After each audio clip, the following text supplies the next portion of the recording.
쉽지 않아.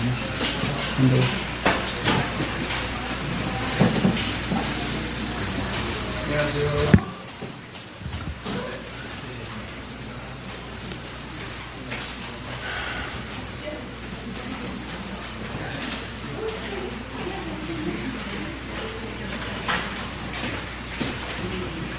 여러분에게 주님의 평안을 빕니다.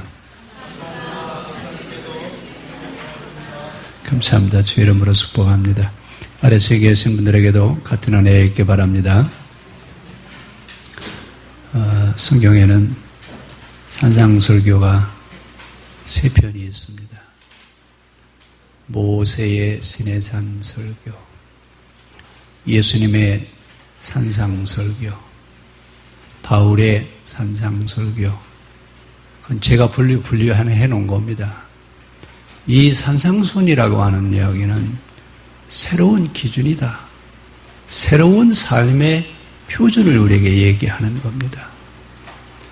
예수님도 산상순에서 당시 사람들에게 새로운 신앙의 기준을 제시하는 것처럼 바울도 오늘 우리에게 새로운 신앙 기준을 이야기하는데, 바울은 오늘 여기서 기독교인들이 어떻게 살아야 되느냐라고 하는 얘기를 하면서 이런 심정으로 하고 있습니다. 이 말씀을 듣는 여러분 마음속에 깊이 새기시기를 바랍니다. 이건 제 마음이 아니라 바울의 심정이에요. 근데 내용을 보면 우리가 새로운 것이 아니에요. 그럼에도 불구하고 귀담아 들어야 될 부분들이 여기에 있습니다. 바울은 시작하면서 뭐라고 얘기해요? 내가 하나님의 모든 자비하심으로 내가 여러분을 구원합니다. 그러면서 첫 번째 뭐예요? 너희 몸을 함부로 놀리지 말아라. 너희 몸을 너희 것이라고 함부로 하지 말라라고 하는 얘기입니다. 여러분, 그 당시는 윤리라고 하는 그런 윤리의식이 없어요. 사람들의 의식은 맨 처음에 하등 종교로 생활해서 하등 종교의 생활을 하다가 철학이 등장하면서 윤리의식이 형성이 되고 고등 종교가 형성되어지면서 최고의 윤리의식을 갖습니다. 결국 지금 바울이 여기서 얘기하는 것은 이제 하등 종교의 윤리의식이 아니라 최고의 윤리의식이어야 된다, 그 얘기입니다. 결국 하나님을 아버지라고 믿는 그리스도인들은 어떻게 살아야 되느냐? 최고의 윤리의식으로 모든 사람들이 볼 때 감동할 수 있는 그런 윤리의식이 우리에게 필요하다, 그 말입니다. 요즘은 아주 절실합니다. 우리가 매스컴을 들을 때마다 왜 이러지, 세상이? 이런 일이 일어나서는 안 되는데 왜 이러지? 그런데 대안을 제시할 수가 없어요. 무엇 때문에 그래요? 첫째는 윤리의식이 무너졌습니다. 그 윤리의식의 대표적인 모델 역할을 해야 될 사람들이 정치인이고 그 다음에 종교인들입니다. 그런데 이미 정치인들의 윤리의식은 땅에 다 떨어졌어요. 더 이상 기대할 수가 없습니다. 그럼 이제 어디를 기대해야 되느냐? 종교인들에게 최고의 윤리의식을 가지고 사는 모습을 보기를 원하는데, 요즘 여러분 사건이 일어나는 것도 보면 비일비재하게 목사님들에 대한 얘기가 수시로 나오고 있어요. 옛날에는 그런 일이 일어나면 아주 부끄러워했는데 요즘은 별것 아닌 것처럼 그렇게 얘기를 해요. 자, 그러면 정치인들의 윤리의식도 땅에 떨어졌죠. 종교인들의 윤리의식도 땅에 떨어졌죠. 지금 여러분 어떻게 하자는 얘기입니까? 이래서 혼란이 올 수밖에 없습니다. 이런 혼란이 우리에게 찾아오는 이유는 우리가 말씀대로 살지 않아서 그렇습니다. 누구 탓할 이유가 아무도 없어요. 제일 큰 문제는 누구한테 있느냐? 나한테 있어요. 내가 말씀대로 살지 않은 그 결과가 지금 이런 혼란을 겪게 될 수밖에 없게 되었다라고 하는 얘기입니다. 이럴 때 우리가 다시 한번 우리 자신을 가다듬으면서 그래, 신앙인이라면 이때 우리가 어떻게 살아야 되느냐? 어떤 생각을 해야 되겠느냐? 그래서 오늘 로마서 12장을 선택을 했습니다. 바울이 얘기합니다. 이때는 로마 제국 치하에 헬라 문화와 로마 문화의 이 갈등이 있던 그 시대입니다. 신앙이라고 하는 것은 하등 종교 수준의 윤리의식밖에 없어요. 그런데 이때 바울이 지금 뭐라고 얘기합니까? 너희 몸을 함부로 놀리지 말고 너희 몸이 산 제물이 되어서 하나님 앞에 드리는 영적 예배를 드려라. 첫 번째 여러분 뭘 바로 드리란 얘기예요? 예배를 바로 드리란 얘기입니다. 그런데 어떤 예배를 드리란 얘기예요? 우리가 매일 일상적으로 드려지는 그런 예배 말고 우리 몸이 산 제물이 되어져서 제물이 되어진 그 예배를 드리라 그 얘기입니다. 도대체 이것처럼 어려운 말이 없어요. 차라리 제물 데려가면 우리가 제단에 차라리 내가 올라가서 앉았다 내려오면 차라리 그게 쉬운데 제단에 올라간다는 말은 무슨 얘기예요? 제단에 올라가는 제물은 산채 드리지 않습니다. 어떤 제사든지 어떤 제단이든지 제단에 올라가는 제사는 다 어떻게 했어요? 죽었어요. 죽어야 제물이 될 수 있지 산 건 제물로 드리지 않습니다. 오늘 여러분 예배하는 우리들 자신이 산 제물이에요. 나 자신이 죽고 하나님 앞에 드려지는 제물 의식으로 하나님 앞에 예배를 드리고 있느냐 그 얘기입니다. 예배의 형식화, 신앙의 신학화, 우리의 신앙생활이 교리와 규칙에 빠져있는 이런 신앙생활을 하는 것, 이것은 올바른 신앙인 것 같으나 하나님 앞에는 이게 죄된 행위입니다. 여러분 죄를 짓는다 그러니까 엄청난 무슨 나쁜 짓을 해서 죄를 짓는다고 생각하는데 복음에서 이탈되어지고 말씀에서 벗어나는 것 이게 바로 죄예요. 그런데 오늘 우리는 말씀에서 벗어나서 살아가는 것 이 자체를 죄라고 생각하십니까? 죄의식이 있어요? 없어요? 문제는 이런 죄의식 자체를 느끼지 않기 때문에 기도하지 않는 겁니다. 왜? 나 기도 안 해도 되는데. 먹고 살 거 충분히 있고 살 거 넉넉한데 내가 뭘 기도할 게 뭐가 있어?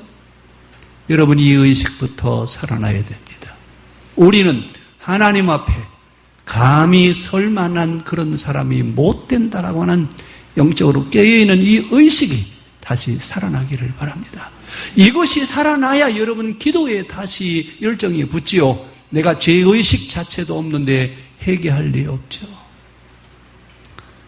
우리의 영성이, 우리의 영의 눈이 열어지기를 바랍니다.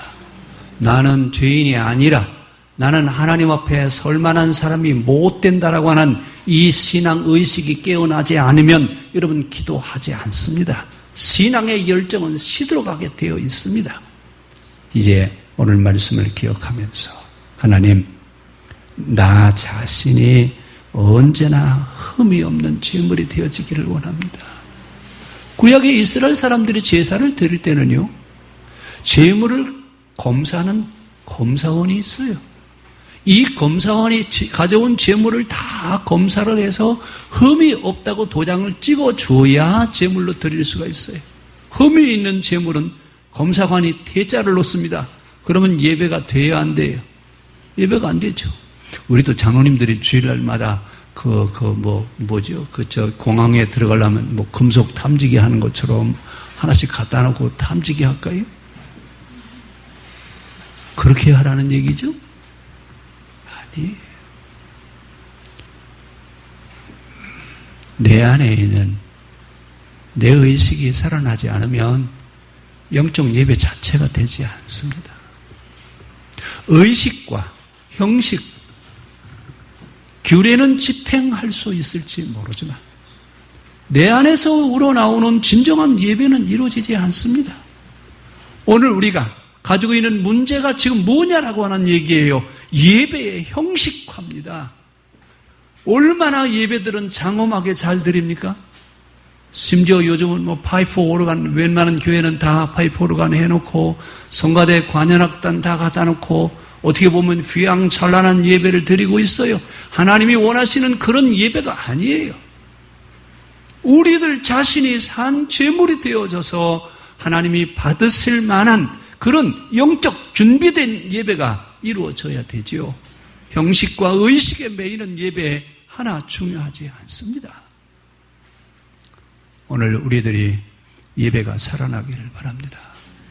예배가 살아나라고 하는 말은 의식을 집행하라고 하는 말이 아닙니다. 내 안에 있는 하나님을 향한 영성이 다시 깨어나서 늘 주님과 교제하는 이런 사슴이 목마른 사슴이 시냇물을 찾기에 갈급함같이 우리가 주를 늘 사모하는 그런 마음이 필요하다 그 말입니다.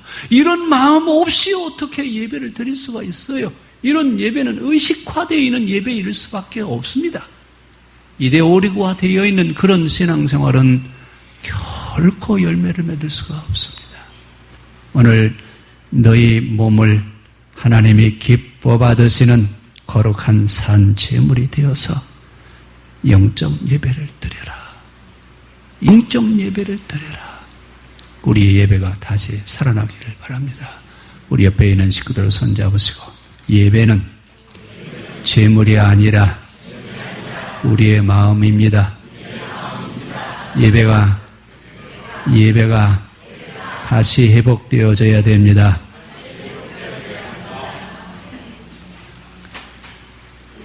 그래서 이스라엘 사람들은 예배를 드릴 때 예루살렘 성전에 가서 예배를 드려야 된다. 사마리아 사람들은 그리심 산 위에다가 성전을 지어놓고 그 성전에서 드려지는 예배여야 된다고 그랬습니다.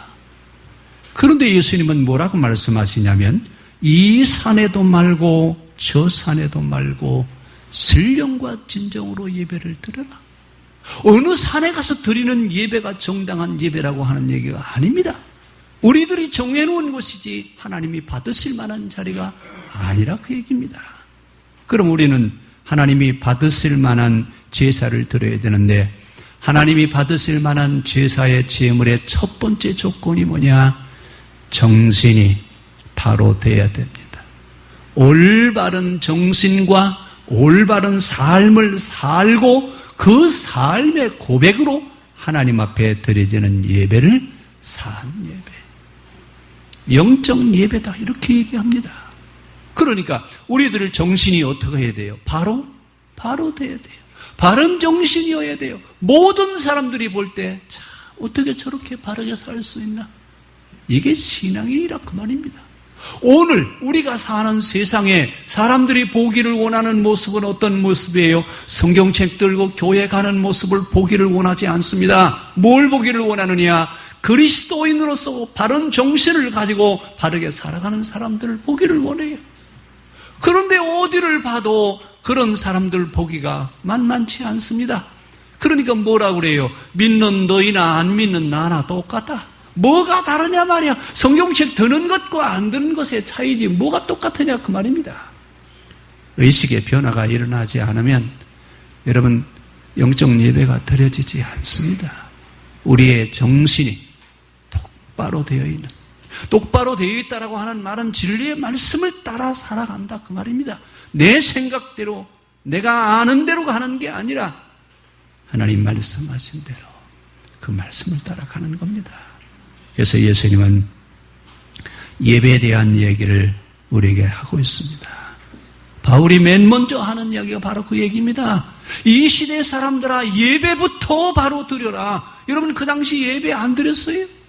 얼마나 잘 드렸는데요. 그럼에도 불구하고 예배 그 자체가 형식화되어져 있고 교리화되어져 있는 것에 대한 것을 지적합니다. 두 번째 뭐라고 그러겠어요? 우리 2절 같이 읽읍시다. 너희는 이 세대를 본받지 말고 오직 마음을 새롭게 함으로 변화를 받아 하나님의 선하시고 기뻐하시고 온전하신 뜻이 무엇인지 분별하도록 하여. 뭘 본받지 말라고요? 이 세대를 본받지 말아요. 여러분 참 어렵습니다. 왜? 우리가 같이 살고 있는데 같이 살고 있으면서 어떻게 그 사람들의 사는 모습을 본받지 않을 수 있느냐 그 말입니다. 이 세대를 본받지 말라고 하는 이야기는 이 세대를 이끌어갈 만한 정신력이 있느냐 그 얘기예요. 빛과 소금이 되라고 하는 이야기는 어둠을 물리치고 진리의 길을 가게 하는 그런 힘이 있는 삶을 살기를 원하시는 겁니다.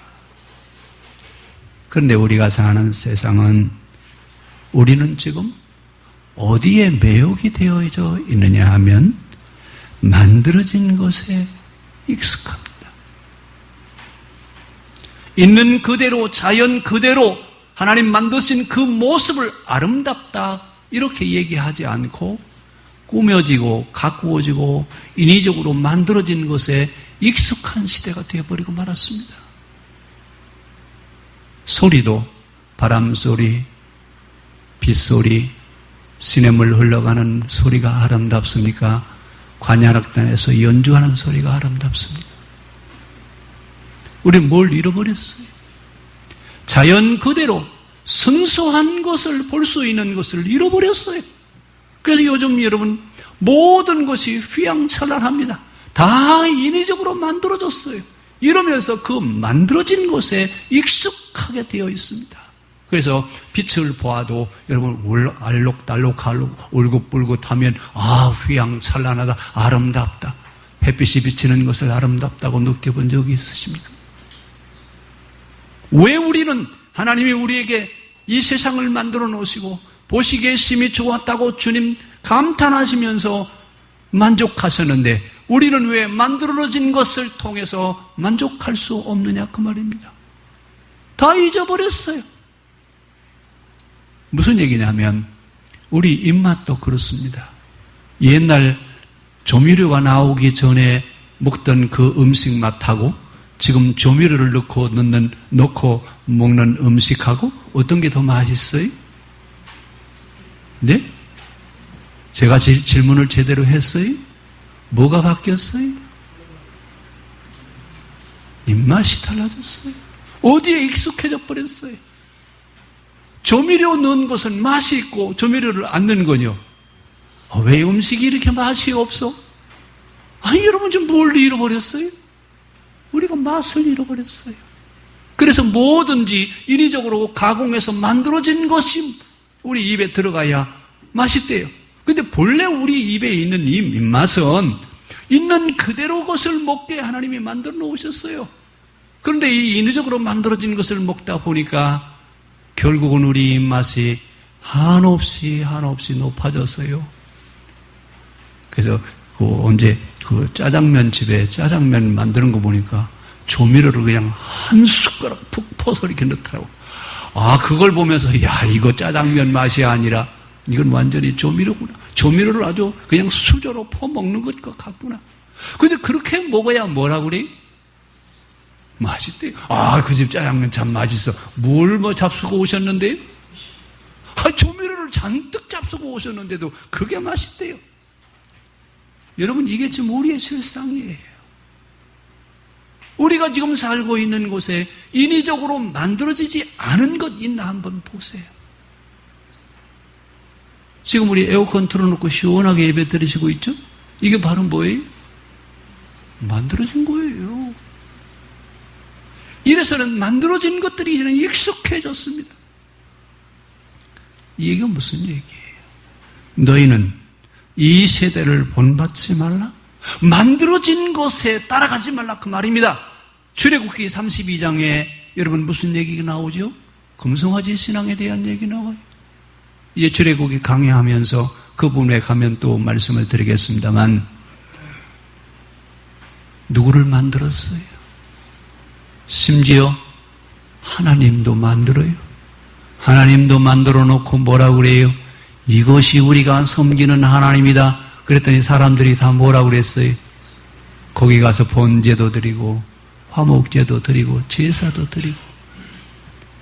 이제 여러분, 우리가 이 세상에 만들어진 것에 익숙할 것이 아니라 어느 것이 순수한 것이냐, 어떤 것이 진짜냐라고 하는 것을 분별해낼 수 있는 분별력이 우리에게 필요합니다. 이 분별력이 망가뜨려지니까 좋은 게 좋은 것이지, 심지어 어떤 분은 그래요. 백화점에 가서 물건을 사려면 무조건 비싼 거 사래요. 그렇죠? 여러분, 이게 지금 우리가 사는 현실이에요. 바울은 분명히 우리에게 뭐라고 얘기하고 있습니까? 여러분, 하나님이 만드신 그 순수한 것을 바라보시기를 바랍니다. 그런데 지금 우리의 시각으로 하나님이 만드신 것을 바라볼 때 초라하고 너무 작게 보이고 보잘것없이 보인다라고 하는 겁니다. 이게 바로 우리가 지금 얼마나 복음 말씀과 멀리 와 있느냐라고 하는 것을 우리에게 있는 그대로 얘기를 하는 거예요. 그런데 그런 모습을 바라보면서 우리는 뭐라고 그래요? 아, 내가 지금 하나님의 진리의 말씀과 너무나도 멀리 떨어져 있구나. 내가 왜 이 순수한 것을 잃어버리고 살지? 찾아야 돼요, 안 찾아야 돼요? 여러분, 다시 찾아야 돼요. 그래야 하나님과 하나님의 형상을 따라 살아가는 그리스도인의 삶을 살 수 있다고 지금 성경은 우리에게 말씀을 하고 있습니다. 만들어진 것에 익숙한 것이 아니라 있는 것 그대로 순수한 것을 가치 있게 볼 수 있는 그런 시각이 우리에게 필요합니다. 그리고 우리는 실용주의, 또 개인주의, 이기주의에 아주 익숙해져 있습니다. 이제 우리는 이런 걸 얘기하지 않으면 아예 살 수 없는 그런 시대가 되어버리고 말았어요. 그런데 성경은 우리에게 뭐라고 말씀하시냐면 신앙 공동체여야 된다. 하나님을 아버지라고 고백하는 사람들이 하나의 공동체가 이루어져서 그들을 통해서 이 땅의 모든 사람들을 행복하게 할 수 있는 일을 해야 된다고 얘기하지만 우리는 남의 일에 관심 갖지 않습니다. 다른 사람이 어떻게 지내든지 상관이 없습니다. 이것이 대표적인 것이 아파트 문화입니다. 제가 언젠가 말씀드렸습니다만 옛날에 우리 살 때는 자기 집 대문에다 뭘 다 걸어놨어요. 지금 여러분 문패 달고 사시는 분 몇 집이나 돼요? 문패 대신 뭐가 다 바뀌었어요? 몇 호예요? 몇 호 사세요? 이름이 있어요? 없어요? 익명성의 시대예요. 개체에 대한 존중을 잃어버리고 이제는 익명성을 요구하는 시대에 살고 있다 그 말입니다. 하나님은 아담과 하와에게 뭐라고 그랬어요? 이 세상의 모든 것들에게 이름을 지어서 부르게 해라. 이름이 없는 것이 없어요. 다 이름을 지어줬는데 요즘은요, 이름을 불러야 안 불러요? 안 부르고 몇 호예요? 몇 호 사십니까? 몇 호에 계십니까? 도대체 이게 뭐예요? 여러분, 이게 지금 우리가 살고 있는 삶의 현실이라 그 말입니다. 하나님이 만들어놓으신 인격이라고 한 것은 이제 없어졌어요. 뭐 때문에 그래요? 실용주의, 개인주의, 이기주의라고 하는 것들 때문에 우리의 본성이 깨어져 가고 있다 그 말입니다. 이런 영향을 받지 않고 살아갈 수 있는 그런 사람이 되라. 그러기 위해서는 변화되어지지 않으면 하나님의 뜻을 분별할 수 없다고 그랬습니다. 우리 2절 다시 한번 읽겠습니다.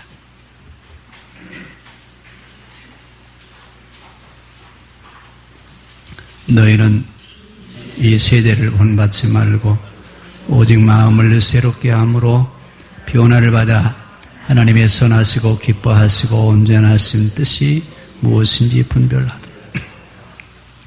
거기에 너희는 이라고 하는 말에다가 여러분의 이름을 좀 한번 넣어보세요. 너희는 자기 이름 얘기하라면 참 민망하신가 봐요.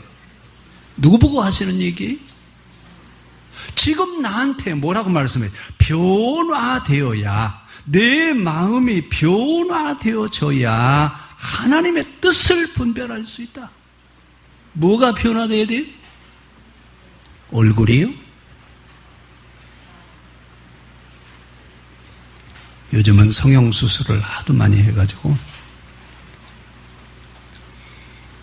웃기는 얘기로 천국에 감사관을 세워놨대요.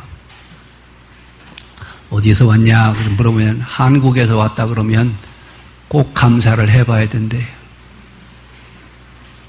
성형천국입니다.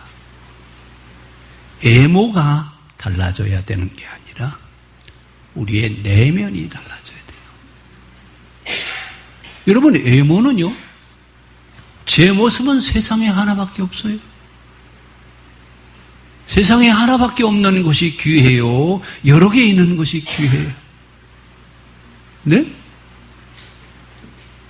이 값지고 귀중한 나를 왜 뜯어 고쳐가지고 똑같게 만들어요? 차라리 하나님한테 그러시죠. 주님, 공장을 좀 하나 만드셔가지고 일률적으로 좀 그렇게 제품으로 만들어내시죠. 근데 하나님은 그렇게 만들지 않으셨습니다. 나를 세상의 최고로 하나님 만들어 놓으셨어요. 고치지 마요. 성형할 거 있으면 고기 사잡어요. 이건 하나님에 대한 모독이에요. 고치지 마요. 있는 그 모습 그대로가 가장 아름답습니다. 오늘 뭐가 바뀌어야 되냐? 외모가 바뀌어져야 되는 것이 아니라 우리의 내면이 달라져야 돼요. 내면의 변화가 일어나야 삶의 변화도 일어나고 내면이 변화되어져야 세상을 보는 눈도 달라질 수 있습니다. 그래서 성경은 순종하라 그러는데, 순종하라고 하는 말은 무조건 복종하라는 말이 아니에요. 저는 순종이라고 하는 말을 그렇게 말하지 않습니다. 하나님께서 말씀하신 것이 최선의 방법이라고 믿으면 따르라. 무조건 따르라고 얘기하지 않습니다. 우리 하나님은 우리를 최선의 길로 인도해 가기를 원하시지 곁길로 가기를 원치 않습니다. 하나님의 말씀하신 것이 최고의 것이라고 가치를 인정하면 순종하십시오. 따라오십시오. 무조건 순종하라고 하지 않습니다. 오늘 순종하는 그런 모습이 우리에게 필요합니다. 순종하지 않고 여러분 변화되지 않습니다. 내 몸을 거룩한 산 제사를 드릴 수 없고 세대를 본받을 수 없습니다. 그 다음에 뭐라고 얘기하고 있냐면 3절이요. 내게 주신 은혜로 말미암아 너희 각 사람에게 말하노니 마땅히 생각할 그 이상의 생각을 품지 말고 오직 하나님께서 각 사람에게 나누어 주신 믿음의 분량대로 지혜롭게 생각하라. 이 이야기는요, 내가 나를 정직하게 평가하라 그 말이에요. 내가 나를 평가하는데 남의 평가하는 이야기는 여러분 예민하지 않아요. 누가 뭐라고 할까봐, 누가 나에 대해서 좀 좋지 않게 평가할까, 여러분 거기에는 관심을 갖습니다. 그런데 나는 내가 나를 어떻게 평가하고 있습니까? 내가 나를 어떻게 평가하느냐 그 말입니다. 오늘 성경은 뭐라고 말씀하시냐면 너 자신을 정직하게 평가해라. 누가 평가해야 돼? 남이 평가해 주는 거 여러분 원하지 않습니다. 내가 나를 평가해야 돼요. 어떻게? 정직하게 있는 그대로 평가할 수 있어야 됩니다. 이 이야기는 내가 하고 있는 일이 지금 제대로 하고 있느냐라고 하는 얘기예요. 내가 맡은 일을 지금 제대로 하고 있느냐 그 말입니다.